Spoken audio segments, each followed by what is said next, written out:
You know that feeling when your sinuses are so plugged you swear you'll do anything to make it better? Well, it's time to put that to the test.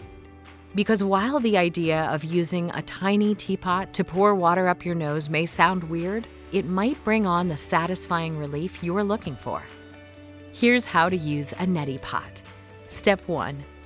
Choose proper water. Start with room temperature distilled, sterile, or previously boiled and cooled water. Tap water can contain germs and bacteria that you don't want to send for a ride through your nasal passages. Step 2. Mix the saline solution.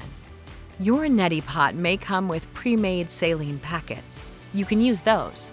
Or make your own by mixing 1 cup of sterile water and 1/4 teaspoon of non-iodized salt. Don't use table salt. If you like, you can add a pinch of baking soda too. That can help reduce irritation. Stir until dissolved. Step 3. Get in position. Stand over a sink and tilt your head sideways as if you were listening for a sound coming out of the drain. Gently insert the spout of the Neti Pot into your upper nostril. Step 4. Pour and breathe. As you slowly pour the saline in, it'll travel through your sinuses and back out the lower nostril. It may feel strange at first, but it shouldn't be painful. The key is to relax.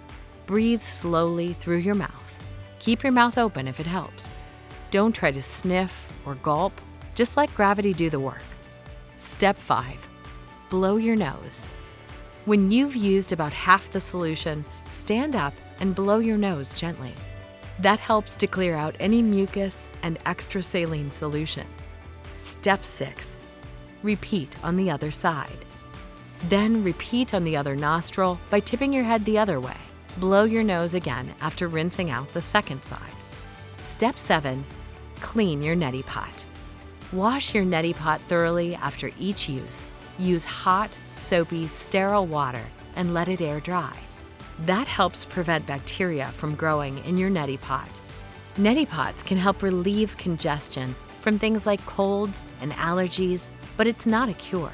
If it's not helping, or if you feel worse after a few days, talk with a healthcare provider.